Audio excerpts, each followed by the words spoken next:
Nanganak na ang actress na si Pauline Luna sa kanyang pangalawang anak nitong Tuesday, January 23, 2024. Pinanganak niya ang tinawag muna nilang si Baby Mochi na cesarean section. Kamakailan lamang ay nag-post ang actress noong sanggol pa lamang ang panganay niyang anak na si Tali. Lubos ang pasasalamat ng actress sa kanyang asawa na si Vic Soto dahil sa pagiging maalaga at supportive nito. Tuwang-tuwa naman ang Eat Bulaga family sa panganganak ng actress. Sa latest post ni Pauline, sinabi niyang siya ay extremely blessed dahil siya ay nabiyayaan ng isa pang anak sa kabila ng kanyang edad.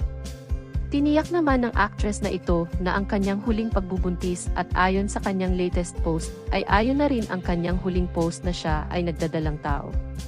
Binigyan naman ng kasiguraduhan ng actress ang kanyang anak na si Tali na kahit dalawa na sila ni Baby Mochi, ay siya pa rin ang number 1 sa kanyang ina. Narito ang video ng actress sa kanyang bagong panganak na sanggol.